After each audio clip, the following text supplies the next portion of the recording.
Hello. It's wonderful to welcome you to this People's Commission of Inquiry. I am a barrister at Tooks Chambers, and you will see that we have a panel of barristers who are going to be doing the questioning today. But first of all, I'd like to introduce you to the panel. We are privileged to be assisted by an eminently qualified panel. The members of the panel are all experienced in considering and evaluating the sort of matters that we are dealing with today, and we're very grateful to them for agreeing to assist the Commission. Blake Morrison is a writer and journalist. His non-fiction books include the award-winning And When Did You Last See Your Father? And he's also written a study of the James Bulger murder, As If. He was literary editor of both The Observer and The Independent on Sunday before becoming a full-time writer. Since 2003, Blake has been Professor of Creative and Life Writing at Goldsmiths College, and he lives in southeast London, so he knows Lewisham Hospital very well. Mary Warnock, Baroness Warnock. Lady Warnock is a crossbench life peer and a moral philosopher. She has shaped government policy on many issues. In 1974, she chaired an inquiry on special education, which brought about radical change by placing emphasis on the teaching of learning disabled children in mainstream schools. From 1979 to 1984, she sat on a Royal Commission on Environmental Pollution. And from 82 to 84, she chaired the Committee of Inquiry into Human Fertilisation, which gave rise to the Human Fertilisation and Embryology Act of 1990, which led, amongst other things, to the development of policy on IVF treatment.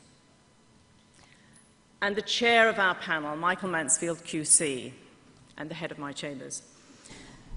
Michael has represented defendants in criminal trials, appeals and inquiries in some of the most controversial legal cases the country has seen. He represented the family of John Charles de Menezes and the families of victims at the Bloody Sunday inquiry. He also chaired an inquiry into the shoot-to-kill policy in the north of Ireland. He's represented many families at inquests, including the Marchioness disaster, the Deptford New Cross fire, and the Lockerbie bombings. And as you will all know, he represents the family of Stephen Lawrence. Turning now to the advocates, I will briefly introduce Amanda Weston, Maureen Obi, Di Middleton, and Nicola Braganza, who will be asking questions of the witnesses. And I should say that there have been many witnesses who wanted to give evidence to the inquiry, and they have all made statements, but we've only got one day today to hear the oral evidence. So the panel has all the statements. They will have everything that people have said. What we're going to do today is call live witnesses to give the inquiry the main features of the concerns that have given cause to this inquiry. In our one day, we've tried to arrange the witnesses so you'll hear from as many as possible, and that means that people will only speak for a few minutes, and I'm going to be quite strict with the barristers. You may see me passing pieces of paper saying 1 minute, 30 seconds, stop. But in addition, there will also be video evidence. Oh, that's alarming. Sorry. But there's also an opportunity for you to give your views to the panel. There is a role in the foyer that you can write your views on at any stage during the day. You can tweet. I'm told that the tweet address will be on the screen. I'm not going to turn around again. Or you can email. And we will be reading out some of the comments during the day, but in any event, the panel will have them. There's also, in the foyer of the theatre, a letter to Monitor, which is a government body, which is about the protest and to save the hospital and the NHS, and you are asked, invited, required to sign it. No, not really, but please do. Well, who isn't here? There are several witnesses we would have liked to hear from today, but who aren't here for various reasons. Jeremy Hunt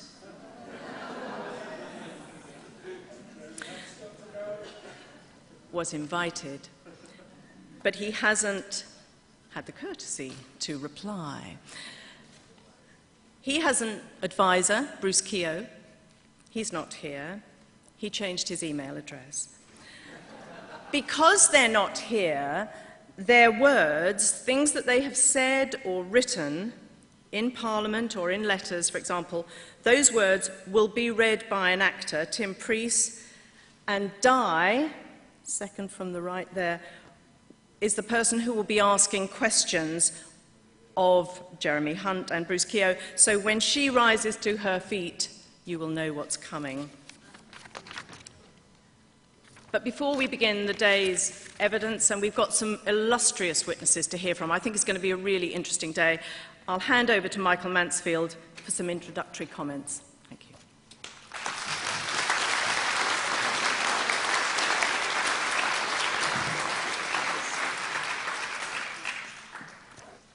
New experience for me to be watched by myself. However, perhaps I'm not going to do that. I have to ask this preliminary question in view of events this week. Are there any undercover police officers here? Apparently they've been following me around everywhere disguised as doctors. However, I just thought it would be useful for you to know a few things before we start. I can't assume that everyone has the same information, and on the background to, first of all, a People's Commission or Tribunal. It's not a novel concept. In fact, historically, you can trace its origins back to the English Civil War, the Levellers, the Diggers, and everything that went on at St Mary's Church, Putney. So if you want to go back that far, you can find out that there's a tradition that is extremely important. But it comes into its own just after the Second World War in an entirely different way, which has led to this one. And it was a situation where you had the Universal Declaration of Human Rights in 1948, and then you had the Charter for the United Nations. And what Bertrand Russell discovered in the wake of those, that actually they weren't being implemented, that actually they weren't being respected. So what he did was to set up the first international People's Tribunal. I've been sitting on one of the successors to that, but he did it in relation to Vietnam and American violations of international law in Vietnam. I've been doing it in relation to Israeli violations of law in relation to Palestine. And the importance of them was this, that it was world citizenry saying, we want something done. We want the violations highlighted. But of course, highlighting isn't enough. You need action. And that's what he started, and it made a difference. And since then, there have been a whole series of them. In fact, there's a permanent People's Tribunal set up in Bologna looking at international issues. But internally, there have been similar things to this over the past 2 decades. And do not believe for one moment, despite government dismissal effectively or pretending to ignore what's going on, they actually do recognize what's happening, and they're not here because they can't face the music. And I think for a tribunal, a People's Tribunal, we've faced this many, many times over, that the people who are given the opportunity when criticized in the proper way of natural justice actually don't turn up. So it's a real arrogance, which of course is the thing we're examining in relation to policy. Now the other thing you may not have in the pack, and if I'm repeating something, please forgive me, you may need to know, all right, so there's a People's Commission, fine. You now know who the panel is, commissioned by the people and the community of Lewisham, but then what are the terms of reference? Now the terms of reference are extremely important. We're not here to conduct a public debate. That's what we're not. We are trying to conduct a judicial process. We haven't got the powers, we haven't got the resources that a proper judicial inquiry would have. But nevertheless, we can equate what we're doing effectively with what the government should have done in the first place. Now, these are the terms of reference. I'm going to read them so you know. I'll only do it once. The Lewisham People's Commission of Inquiry, LPCI, shall examine the decision of the Secretary of State for Health to downgrade Lewisham Hospital and the context for this. the fundamental changes being made to the NHS over the last 30 years. The Commission will examine two things, but the first is broken into two parts. Firstly, the original vision and principles underpinning the NHS, with particular reference to the community it serves and its accountability to that community. The second part of the first point, the extent to which the vision and principles have been eroded by the imposition of the internal market and recent moves to open the NHS to external market forces, and the degree to which these changes have been openly debated. Secondly, the extent to which this process has culminated in the potential destruction of quality healthcare for the community of Lewisham and South East London, exemplified by the proposals for Lewisham Hospital. Now, the proposals for Lewisham Hospital, important again that we have in mind throughout the whole of today exactly what it is that's being examined, and in other words, the proposals themselves. They can be summarised in this way: a downgrading of Lewisham Hospital from a major hospital status, the closure of the accident and emergency facility and all acute admitting wards, including the children's wards, intensive care, all emergency and complex surgery, a proposed small midwife-led birth unit without, in other words, it won't have obstetric, medical or emergency backup.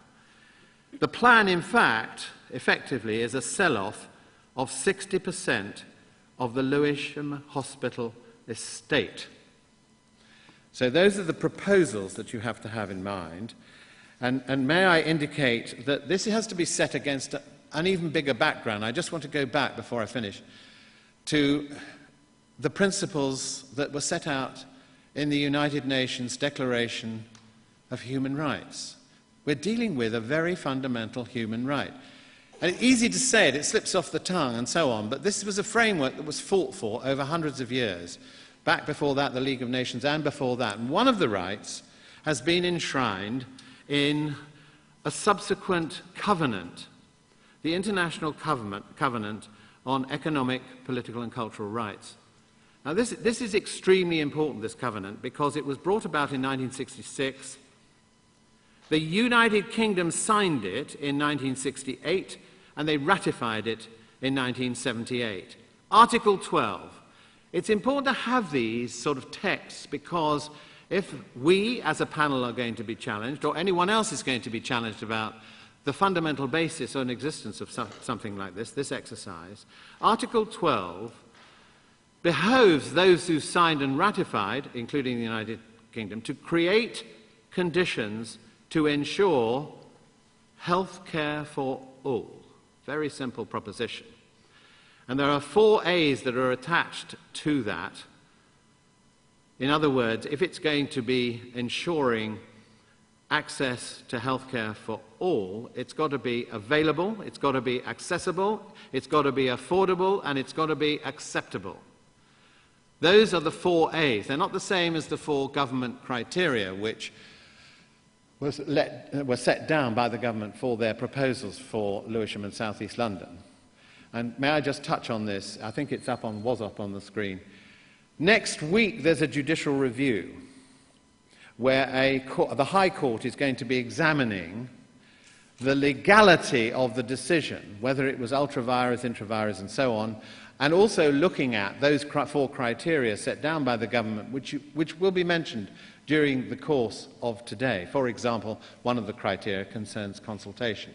So therefore, the judicial review will be looking at consultation, but the other 3 criteria as well. We are not conducting a judicial review because we're examining a much bigger context than the judicial review, which will be very focused.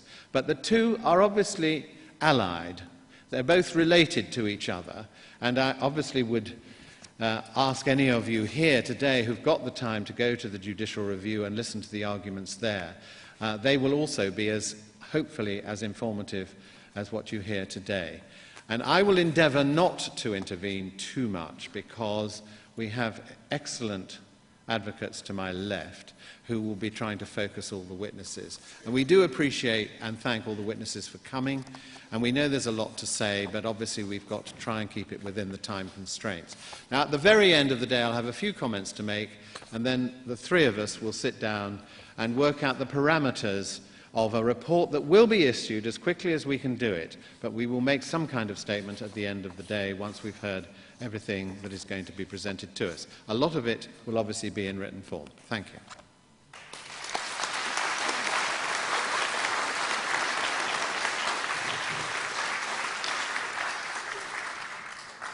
We've already started to go over our time schedule, but I'm very happy to introduce Simone Booth from the campaign.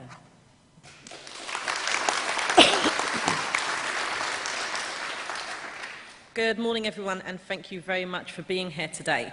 First of all, I'd like to warmly welcome members of the panel. Over here, as already introduced by Michael Mansfield, thank you very much.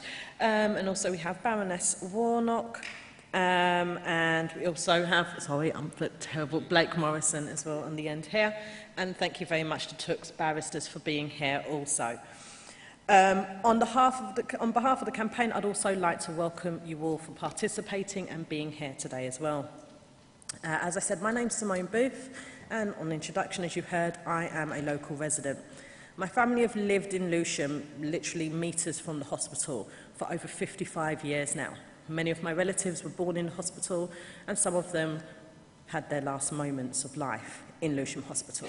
Lewisham Hospital has saved my life on a couple of occasions as an older child and a young adult living in the area and not being very well myself.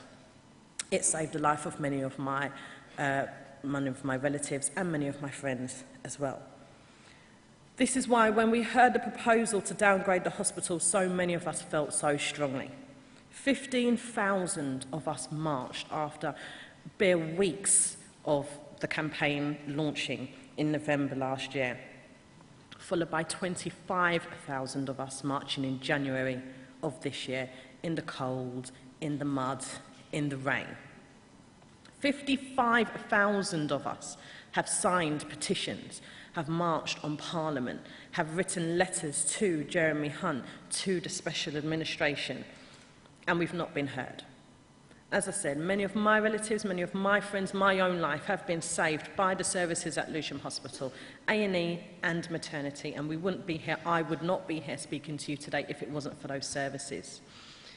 A lot of us have mentioned quite often that this is Lewisham's hospital. It's the hospital that serves Lewisham Borough, but we need to remember as well, as we just heard from Michael Mansfield, that it's the right for everyone to have NHS health care, everyone, even if you don't live in the borough. Lewisham Hospital serves people who live on the borders. Lewisham Hospital will serve anyone who happens to fall ill, have an accident on its doorstep. You don't have to be a Lewisham resident, you just have to need them and they will be there.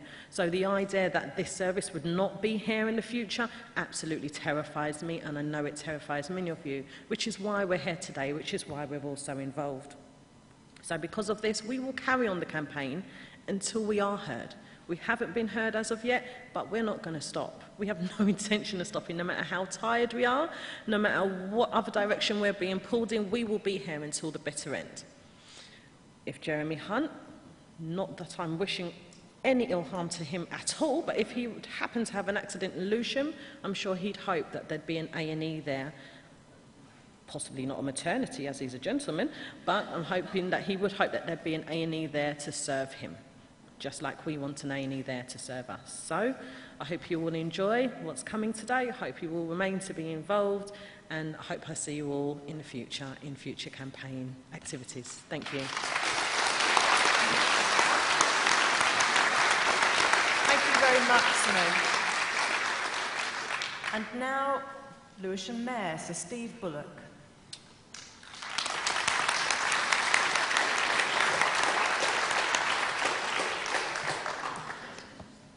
Thank you for the opportunity to appear before this Commission. I want to thank those that have put in so much work to make this happen, and I have no doubt that it will prove a most useful and productive event. I'd also like to place on record my thanks to all the local people who have been involved in the Save Lewisham Hospital campaign, making the case for retaining a full-function hospital here. As you will know, the Council, as well as the campaign, is challenging the decision in the courts. I have prepared a short statement which summarises the Council's concerns with the decision made by the Secretary of State. Lewisham Hospital is a key part of the fabric of public service provision in Lewisham. Its long history in the borough stretches back before the creation of the NHS to the emergence of poor law provisions in South East London. Over the past 15 years, Lewisham Hospital has established itself as a highly effective general district hospital in both clinical and financial terms, serving a local population of some 300,000 people and with an annual turnover of £240 million. In 2010, the hospital was commissioned to provide community health services. This has allowed for the vertical integration, excuse the jargon, of acute and community services and has provided stronger links to the council services and other primary care services. The hospital's links within the health economy of South East London are positive and strong. Its work with the council's adult social care system is highly effective. It has also played a key role in contributing to Lewisham's collective achievement of an outstanding rating for children's safeguarding. The strength of clinical and public sentiment evidenced since the proposals were published reflects the professional and public esteem in which the institution is held, not only for the quality of its healthcare provision, but also its role and place in the local community. In addition to the services it provides, Lewisham Hospital is a well-regarded public institution contributing to the fabric of civic life and a key element of people's sense of place and well-being.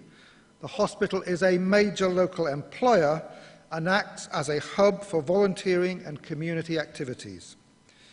There are many points that the Council has made in its public statements that the Commission could consider, but I wish to draw a few particularly to your attention. The basis of our judicial review is that the Trust Special Administrator's powers extend only to making recommendations about the future of the NHS Trust to which they were appointed, in this instance, the South London Healthcare NHS Trust. It is our view that the TSA did not have the power to make recommendations which would affect Lewisham Healthcare NHS Trust, nor did the Secretary of State, in response to any such recommendation, have the power to accept them. Supported by independent analysis, the Council believes that the problem has not been framed correctly. The regime for unsustainable providers was designed to remedy failing hospitals. It was not designed to establish in fine detail the healthcare needs of a given population. It is acknowledged that changes are required for acute healthcare to be organised effectively in South East London. However, such changes need to start with the needs of the population of South East London and not the financial and productivity needs of the healthcare providers. Throughout his draft report, the TSA adopted a strict provider focus and failed to take into account or assess any impact of his recommendations on the local population or the extent to which these changes destabilise other local systems and processes. The Council also considers that the options analysis undertaken by the TSA in respect of the hospitals concerned was unbalanced and that the method for evaluating and weighting the criteria selected by the TSA was flawed. We consider that the TSA failed to recognise the cost-effectiveness of local partnership arrangements. These are designed to reduce unnecessary hospital admissions and develop community-based provision. In the Council's view, these cannot be replicated across 4 hospital sites without affecting the quality of provision and incurring additional costs to both health and social care commissioners. In relation to maternity, children's and older people's services, the Council considers that the TSA failed to address the impact on patient and carer family choice and the need, as far as possible, for care to be delivered close to home. Finally, the Council is concerned that despite the failure of the South London Healthcare Trust, which merged 3 hospitals in 2009, the TSA proposal is to demerge and then remerge hospitals without regard to the reasons for the failure of the South London Healthcare Trust, nor any apparent consideration of the risks associated with such new mergers. As both a former chair of Lewisham Hospital itself and as the borough's mayor, I am clear that were these current proposals to go ahead, the residents of this part of London would find the health care available to them significantly damaged. Thank you.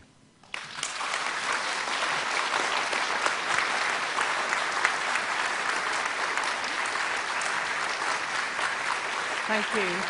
Before I introduce our next speaker, I should just say that the evidence that's being given today will be recorded and then transcribed, so we will have a note of everything that everybody says. I'm now delighted to introduce Lord David Owen.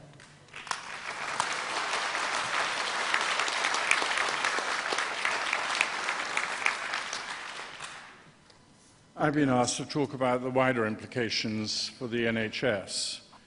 I was 10 years old in 1948 when the NHS started. My father was a GP in Plymouth, my mother was a dentist, and that day was a day which my father called a day of freedom. It was the day he no longer had to ask patients to pay for coming to see him with their illnesses. He remembered the 20s and the 30s, the fragmented healthcare service, hospitals, voluntary, run by local authorities, private, a healthcare system which was not matching the needs of the people. Sadly, too many people forget those days. When he gave up asking patients, having private patients, there were one exception, and that were the local gypsies, who refused to think they'd had a real consultation unless silver crossed the palm. But when we look back, we can also look forward. Here we are, the NHS, with all the adverse reports that we've been reading in newspapers and the things that have gone wrong, remains the most popular public service in the whole country.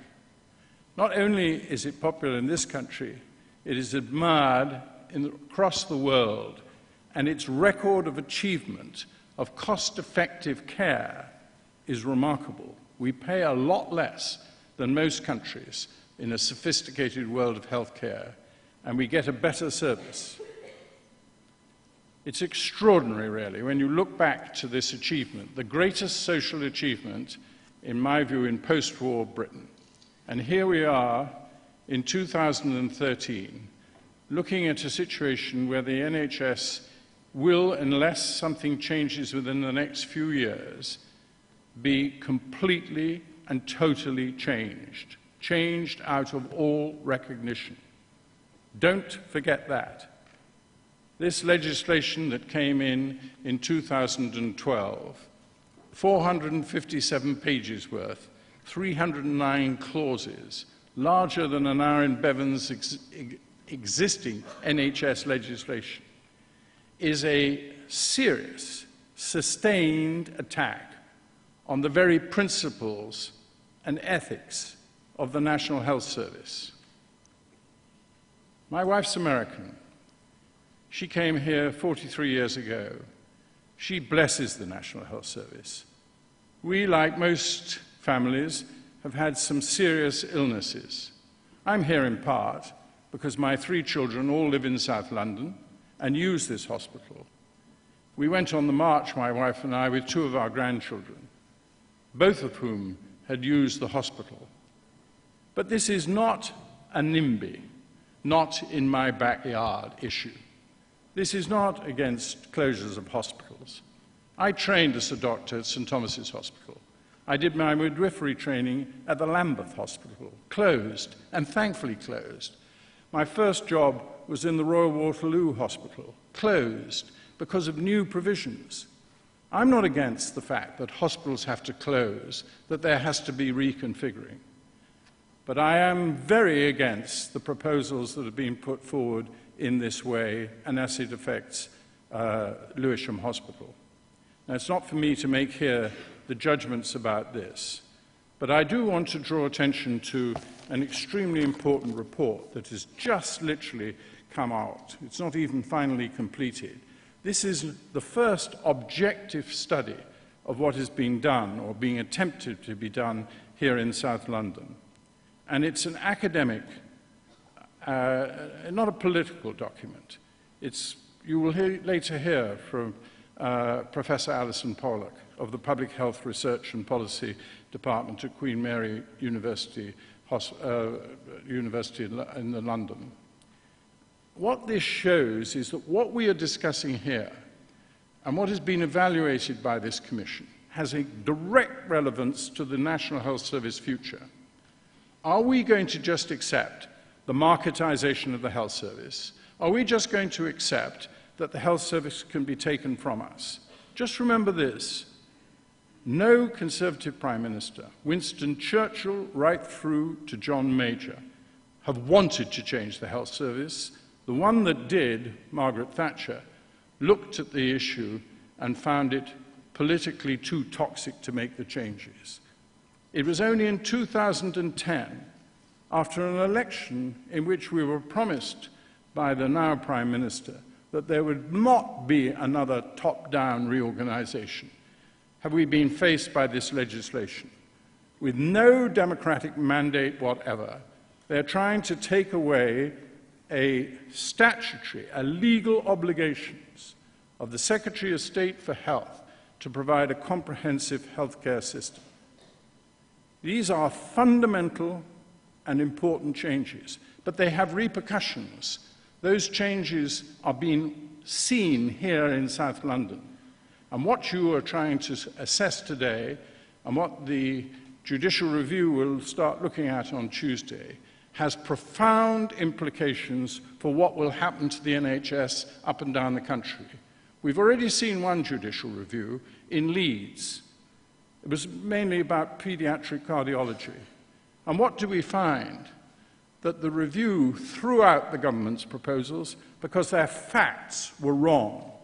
This study shows that many of the facts, supposedly, are fundamentally flawed and wrong. And the interpretation and the way that this has been done, if it goes through here, will have profound implications elsewhere. So I hope that the Commission will find some way of getting this document before the Judicial Committee on Tuesday. Very difficult, very late to be able to do it, but there is a provision for friends of the court, but it's up to you. But I say to you today, what you are doing here is protecting your own hospital, as you have every right as individuals to do, but you are not pursuing just the normal objection to any hospital closure. You are actually pioneering a people's challenge to the fundamental politics that underlies it. It is being greatly changed by this private financial initiative. In my view, it's a political fix, and it is really this overall government policy which is affecting the issues of your hospital. Good luck to you, and I hope you succeed.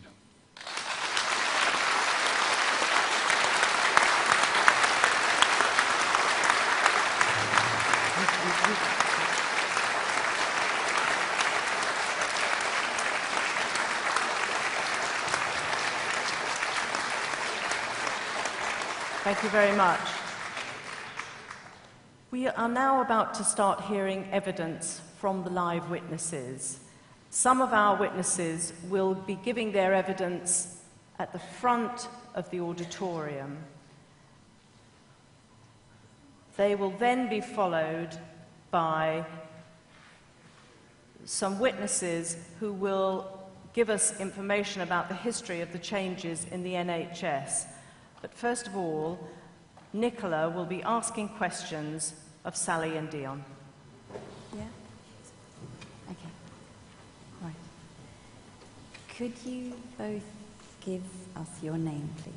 I'm Sally Stevenson. I'm Dion Oh, Stevenson. hello, can you hear me now? Yeah? Right, could you give us your names, please? I'm Sally Stevenson. I'm Dion Stevenson. And in what capacity have you come here today to give evidence to this inquiry? I'm here as a parent, Dion's here as a patient, and we've been using Lewisham Hospital and the healthcare system for about 22 years. And could you tell us first, please, about your eldest son and how it is that your experience with Lewisham has gone back so many years? My eldest son, sorry, is that better? Okay. My eldest son was born with a really rare syndrome, and he used probably every department in Lewisham Hospital and with the healthcare system. He had a progressive illness, sadly passed away 7 years ago, but in that time we used Lewisham Healthcare a lot, and at one point he, because he had a self-injury problem, we were down in the A&E every week, probably 2 or 3 times a week from school and from home, so we've well used the services. And what about now? How do you rely on the services now? We rely on it quite a lot. Dion has quite complex needs. He sees OTs, physios, paediatricians, the speech and language therapists, dietitians, got gastrostomy. So he uses a lot of the services still. What do you think, Dion? Yeah, I have to use a lot of that stuff because it's important, and let's face it, right, if Lewisham gets closed down, King's College. I know. Can you tell us about why it's important for you to be close to Lewisham Hospital? Because we need to be able to get somewhere quickly. It's not even just about being close to the hospital. It's when you're in the community and when you live close to a hospital. The same people you see in the community, you see in the hospital. So it's the same. It's the continuity of care. So we know the doctors. We've got trust in the doctors. If Dion's ill, I can ring his doctors and everything is seen. And I'm 2 minutes away. If I need to get Dion to the hospital quickly and I'm 2 minutes away, that's fine. If I've got to do an hour's journey, it's going to be impossible to do that with a child that's unwell and could deteriorate. So we live close. We live walking distance if we have to be. Parking's an issue at lots of hospitals, especially King's. So if we have to walk it, we can walk it. And what will the impact be on you and your family and Dion if these proposals are put in place? It'll be like starting all over again, I guess, because we know the doctors now and the doctors know Dion, and if we've got to go somewhere else, we've got to start up relationships all over again.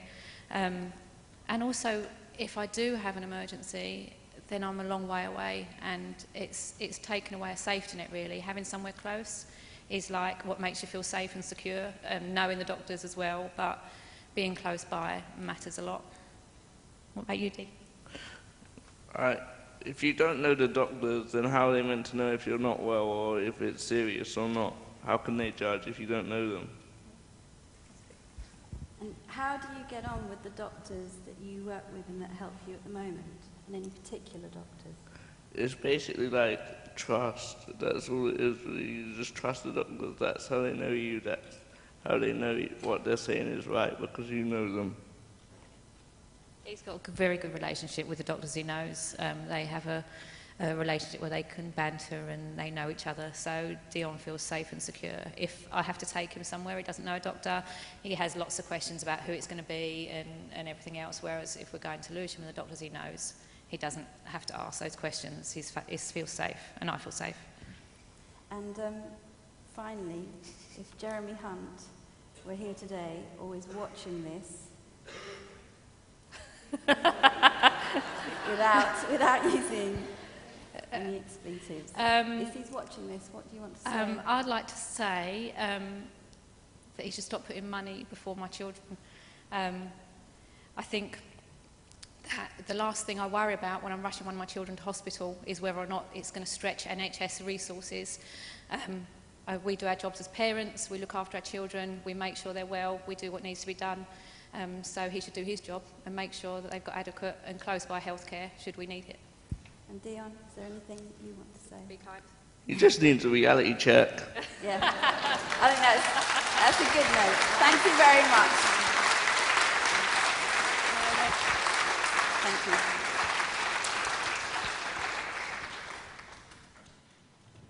Professor Colin Lees.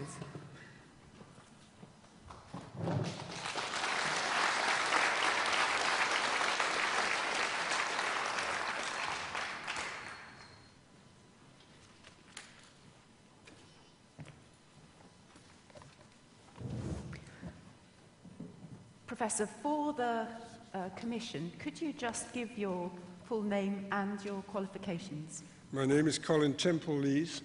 I'm a retired professor of political studies. I'm attached to Goldsmith College. And what is your specialist area of research? In general, I would call it political economy. For the last 10 or 12 years, I've been heavily focused on the development of health policy and the NHS. And do you have any personal connection with or interest in Lewisham Hospital or the campaign to save Lewisham Hospital? No. Could you begin, please, Professor, by summarising the principles underpinning the National Health Service? Yes. The official historian of the Health Service summed them up by saying the principles were that it should be universal in the sense of available to all, comprehensive, including all services, both preventative and curative, and free, involving no payment at the point of delivery. And I'd like to just read, if I may, in answer to that, what Bevan himself wrote. It will provide, he wrote in a pamphlet addressed to the nation, it will provide you with all medical, dental, and nursing care. Everyone, rich and poor, man, woman, or child can use it or any part of it. There are no charges except for a few special items.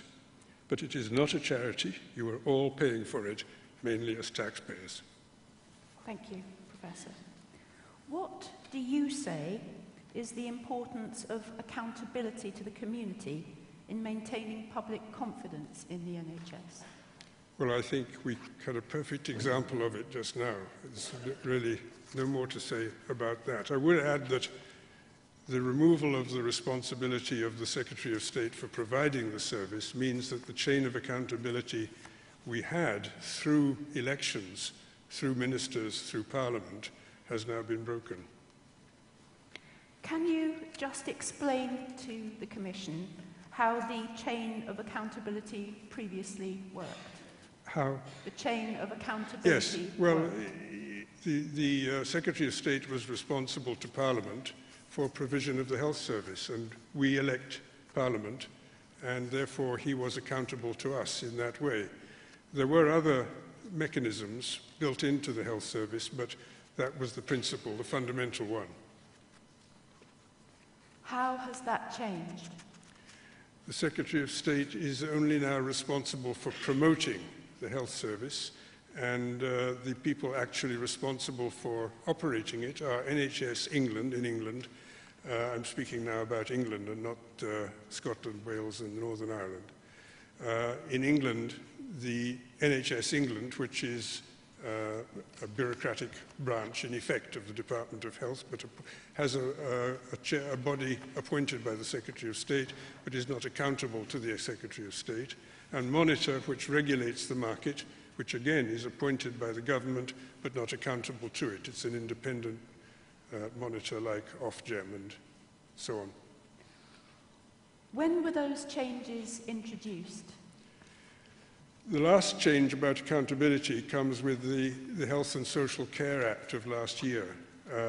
The restructuring of the NHS itself long predates that.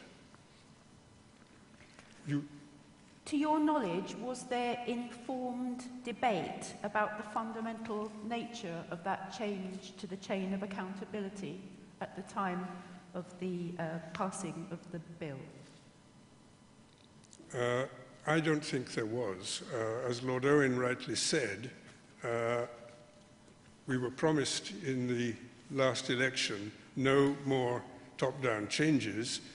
Within months of the election result, we had a white paper proposing this drastic reorganization. So there was no debate before the election, there was no mandate, as Lord Owen says. Prior to that, in the stages through which the NHS was broken up and turned into a set of businesses independent of the Department of Health, it was always presented as modernization or in the name of choice or patient-led change, patient-set orientation. At no point was it ever represented to the public that this was preparation for turning the NHS into a set of organizations competing with private companies. In fact, I would go further and say we should not forget that consistently since 2010, the government has denied that this is a privatization measure. Well, you've moved on very neatly to the next subject that I wanted to ask you about, Professor, which is, can you tell the Commission when was the first significant introduction of marketisation or adoption of commercial principles into the management of NHS hospitals? It began in the 1980s, in the period of the Thatcher government, and the crucial first change was to abolish the management of hospitals by the consensus of senior doctors and senior administrators and replace them by single-person chief executives on business lines. And simultaneously with that, the imposed introduction of outsourcing of non-clinical activities, again on the business model that this would be cheaper. Would you like me to take the story through any further? That's the first time.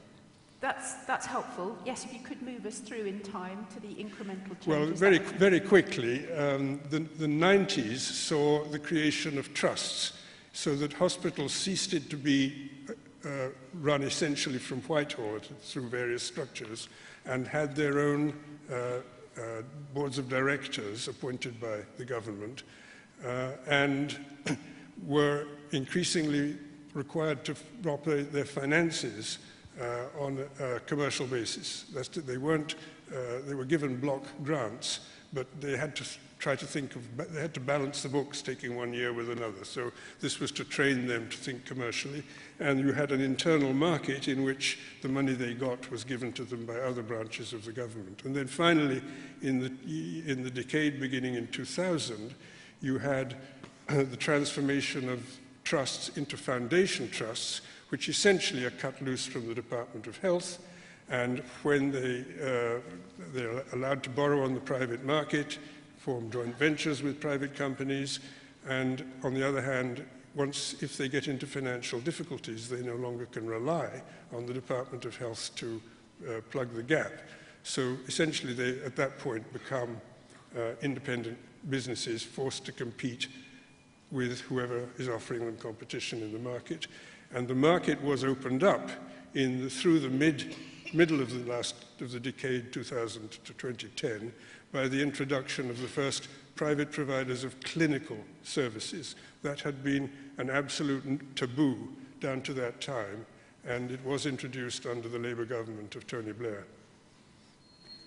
And the last change relating to commissioning of care by clinical commissioning groups, what impact has that had so far? So far, it's early days to say what impact we'll have because the act under which they operate is so recent. I mean, it was introduced in April this year. It's not hard to see that they will, in fact, use the powers they've got to deliver what they consider is reasonable, to meet reasonable needs for care, as opposed to all needs for care, such as Bevan proposed. They will have to make decisions as to what is afforded, and that will affect the comprehensiveness of the care that's available. They're already doing it in relation to elective, not so serious surgery. So, for example, what they do is they tell doctors we have to raise the threshold at which somebody will be eligible for a knee replacement. That's a helpful example. Thank you, Professor. Now, you've said that the NHS has increasingly become a system of independent businesses. Can you summarise what, in your view, that has had, impact that has had on the vision and the principles of the NHS? To my mind, the most fundamental fundamental change, is that it replaces patient need as the top priority with the need to meet commercial targets, the need to balance the books, to need to stay solvent. A lot of people think, well, what's new about that? Because haven't they always had to be careful about money? And of course, the NHS was always short of money. So doctors were never free to do whatever they thought the patients absolutely needed. But what is new is the shift in the order. Before, you thought, what do patients need and how can we do with the money we've got? Now you think, what must we do to meet the book, to balance the books this year, to meet the competition, and think about patients separately. And we've already seen the consequences of that with Stafford and in other places. And talking, as you were, about the amount of money we've got, can you give your opinion on how the proportion of the total budget available for clinical care has been affected by the marketisation of the NHS? Yes, I think there are several respects. The most important one, to my mind, is one the government never talks about, which is the costs of actually operating a market. A study done by York University in 2004, using the data of 2003, found that the administrative costs of the NHS had risen from 5% in the 70s to over 14% then. And changes since then must have increased those costs considerably, particularly the payment by results, which involves independent billing and the whole bidding process for contracts and so on. There are many other costs involved. So I think at a conservative estimate, something approaching 10% of the NHS budget is actually being swallowed by the need to operate a market as opposed to other administrative needs. There are other costs, of course, that are being imposed, but I think that is the most important one. And why is this happening, Professor? Well, this would be a complicated and subjective judgment, but I would say that it's happening as part of a worldwide drive to impose basically market concepts on all areas of life. And that has been especially important in relation to the public sector.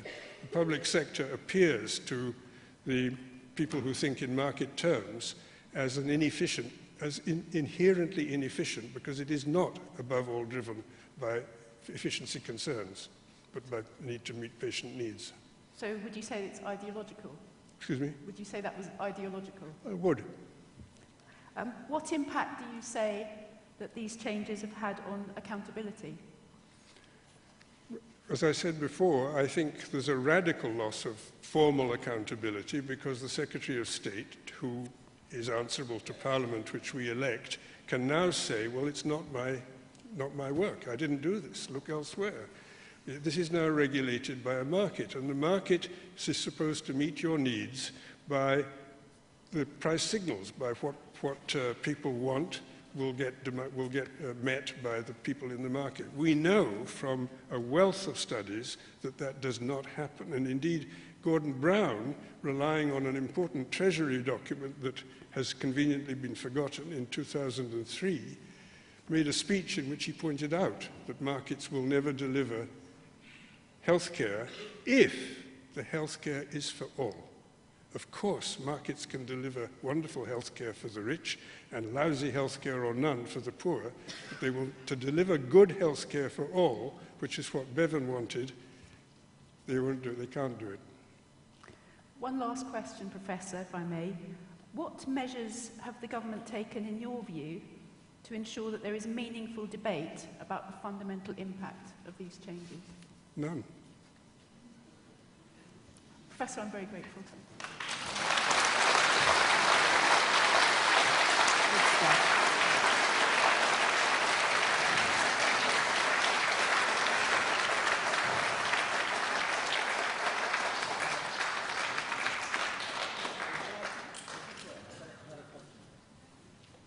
can we have some miking of the panel? Yeah, Professor, you don't have to come back up, but there was one question I had. Sorry, I can see you standing there. Yes, I wonder if you wouldn't mind answering it from down there to save you coming back up. I'll do it very quickly. You very succinctly described the lack of accountability and the removal of accountability, which was the original concept from the House of Commons, our supposed representatives. I want to ask a further question on that. The changes that are being advocated and put through, such as the recent bill, the Health and Social Care Bill, approved by both the House of Commons and the House of Lords, what proportion of the people in both houses have vested interests in the companies that are going to prop it?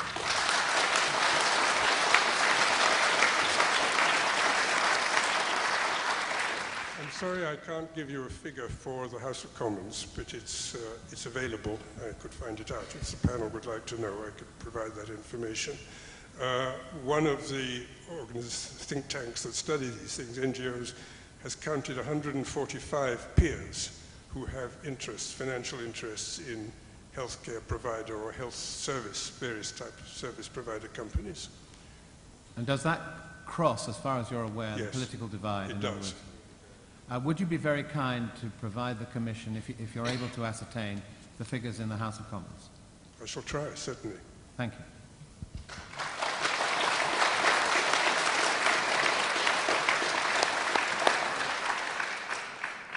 Professor Alison Pollock.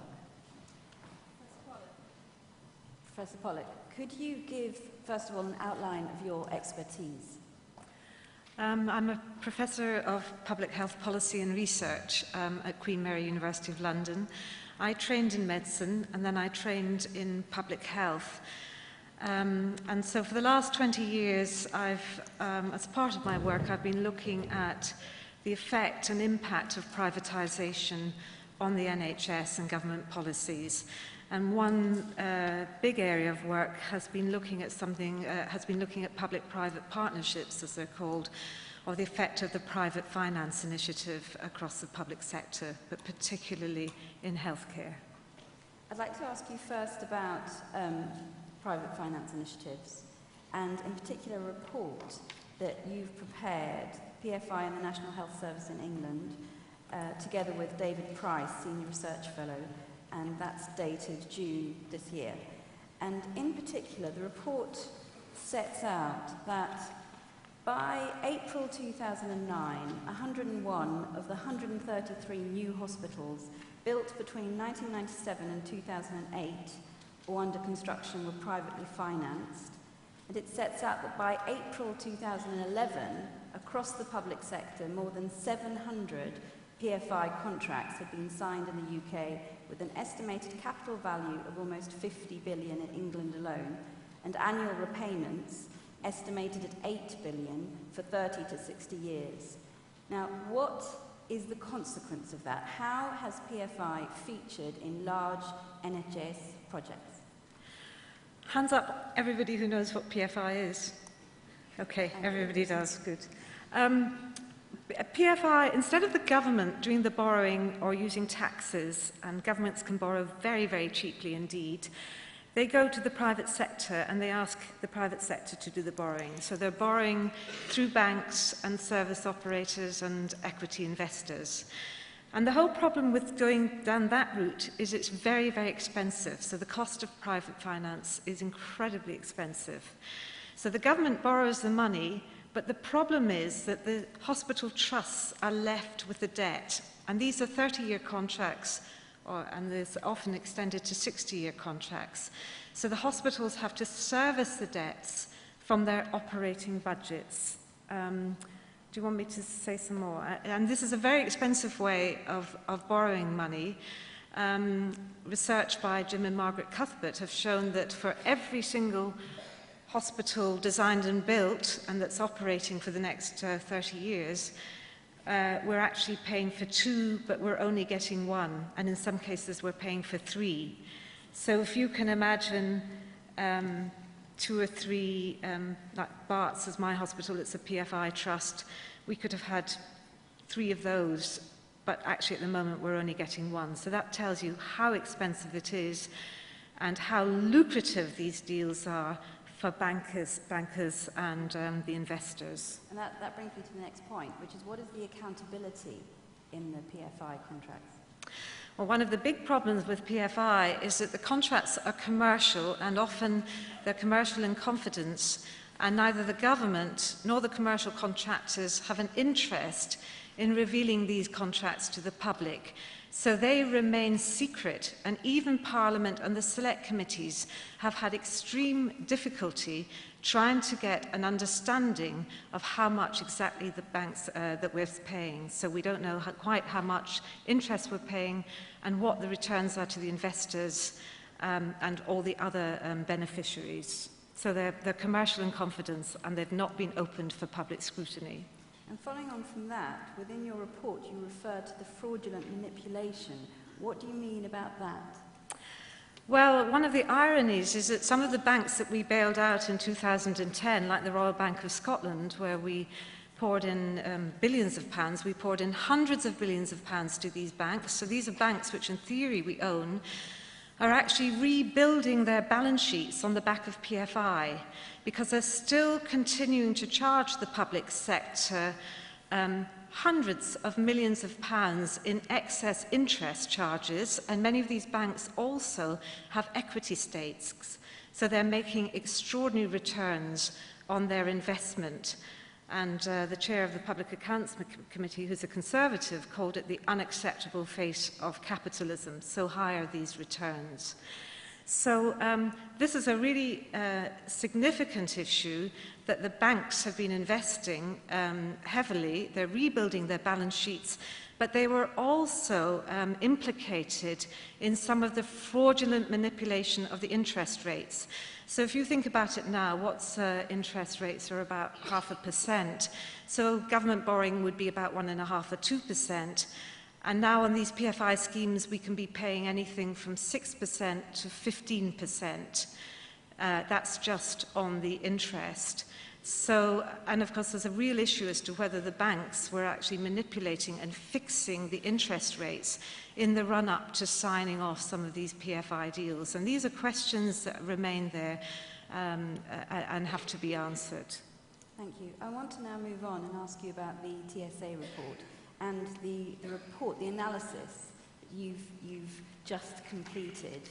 And that's entitled The TSA Regime and the South London Healthcare NHS Trust, a case of blaming the victims.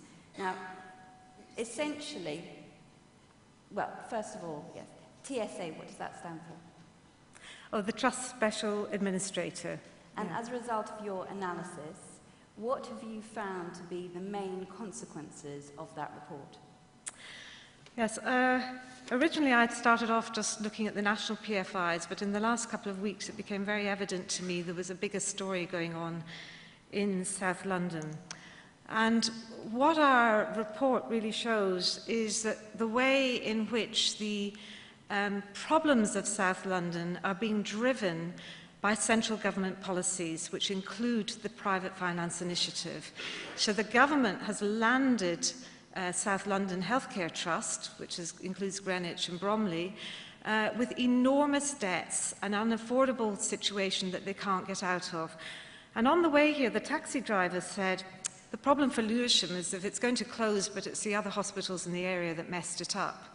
That is not true. It's not the other hospitals that have messed it up. It's government policies that have messed it up.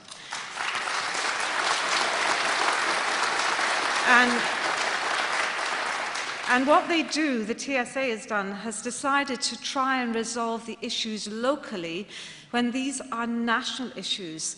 It's not a local issue.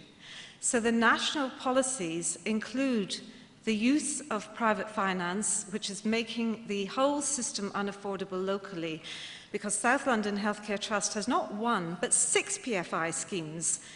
So if I tell you that for every hospital that's built, you could have had 2 or 3 running, that's what you're paying for, you begin to see the scale of the problem.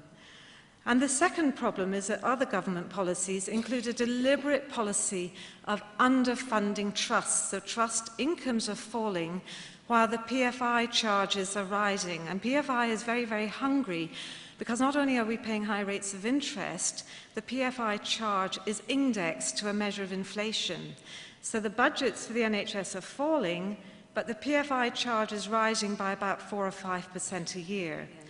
And the PFI is just now taking between 18 to 20% of a trust's income. Now that's a lot of money because before PFI, hospitals paid nothing from their income for capital, and then the government brought in something called a capital charge, which meant they were paying around 4% of their income. So there's a big difference between non-PFI hospitals, which are paying 4% to 6% of their income, and PFI hospitals, which are paying out to the bankers and shareholders around for anything from 15 to 30% of their income. And of course, if you remember, a hospital's income mainly is spent on the staff, and staff are vital for the quality of care, as you all know. So if you're paying the PFI and your bankers and your service operators and your investors, you've less money to pay for staff, so something has to go. And indeed, the TSA plans... Sorry, it's okay. No, that's Should fine. I start? I think you're coming to my next question, which is what has the TSA failed to do? Pardon? What does the TSA fail to do? So, the TSA, I'll just say the TSA plans are for major service reductions and budget cuts. Now, the TSA has focused almost completely on the financial situation, but it failed to give the proper analysis. It's absolutely failed in that respect because it's made this a local problem that can only be solved by closing 15% of the beds across London. That includes beds at Guy's and 41% of the beds at Lewisham. What it absolutely failed to do, and is totally irresponsible, normally when you have a major service closure or reconfiguration, you would do a needs assessment. You would say, all right, we're going to change our services. Where will these patients go, and how will services be re-provided? The TSA failed to do that. And what we actually show is that there are no significant, serious planning details or planning data in the TSA report, or indeed any of the expensive management consultants' reports they've commissioned. So they commissioned Deloitte to do a Mori opinion poll, but that's not a measure of access or need. And they commissioned very expensive management consultants to look at travel times and travel as access. Now, travel times are important, but actually the really important thing is what are the public's needs, and how are they going to be met, and where are they going to be met, and how are services going to be staffed. Because what we do know from the TSA report is that we're going to see major service closures and major reductions in the staffing budgets. And that doesn't just include Lewisham, that also includes all of the neighbouring trusts who are going to have to reduce their staff. So where are patients going to go? How are they going to be treated? And who's going to treat them? And the one thing that we know from the Francis report in mid-staffs was that the focus on financial targets was to the detriment of patient care. The managers put the financial targets before they put the needs of the patients. And that meant they cut the services, they cut the staff, and there was no good quality of care. We now have lots of mid-staffs in the making here, not just in South East London, but across the country. Okay, thank you. Finally, your recommendations as a result of your analysis. What are the key recommendations that you make? I'm going to read them out because I think they're quite important. We found that the TSA report is not evidence-based, its financial analysis is poor and misjudged, and they have not conducted a proper needs assessment or planning. Because of that, we recommend that the TSA regime for South London Hospital Trust should be revoked, and the case should be reconsidered afresh, excluding the effect of government policies. If it's the case that such reconsideration leads to retriggering of the regime, Then our second recommendation is that the TSA recommendations should only occur when a proper needs assessment has been done and when all the data, including the PFI contracts, are placed in the public domain. We have a third recommendation that the government should make public and renegotiated all the NHS PFI contracts, the 6 and South London Hospital Trust and the King's Trust as well. And, in default of which, Parliament should act to require the government to do so in order that Parliament and we, the public, can better understand the reasons for the high cost of finance, take steps to control those costs, and have confidence in the credibility and fairness of government decisions made on the basis of them. Our fourth recommendation is that the TSA regime should not in the future be applied to trusts whose deficits have been significantly contributed to by government policies, as is the case here in South East London. And finally, the TSA regime in future should not be permitted without a proper needs assessment. It should not be permitted to use productivity measures and targets as a substitute for planning and access. It should not be permitted to use travel times as proxy measure of public's use and need for services. It should not use Mori opinion polls as a substitute for public health planning. And it should not use data that have not been put in the public domain. Thank you very much.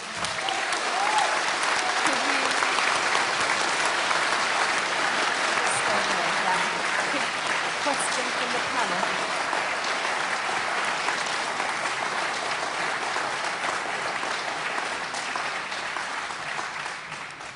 Thank you very much. I just have one question. That when one talks about the financial markets and when one talks about the initiative that you have and that really the responsibility is not the hospitals but in fact the government policy with regard to this, and then you need to assess the needs of a community, has there been any quantification of the needs? In other words, if they go ahead with these proposals, what are the social and economic factors that have really not been quantified? In other words, it's no saving at all, or am I wrong? It's very hard. We know that from other hospital closures that there have been really no savings at all that have happened. So we've got past evidence of that. So you can cut services, cut staff, and there are no savings. But you're talking also about indirect costs. Yes. So unemployment, people being sick, not getting back to work, not having their operations, and there's been no quantification of that impact, neither in previous hospital downsizing and closures and service closures or in this. And I should say that PFI is a bit of an engine for service closures because every PFI hospital scheme has, when it opens, has affordability problems and it's necessitated going from 3 hospitals into 1. But there's been none of what you're asking is the indirect costs, and that has never been quantified or analysed at any point. Is there anybody doing it at the moment? Not to my knowledge. Okay, thank you. But I'm sure you could find some management consultants to do it for many, many millions of pounds. Thank you very much. Thank you.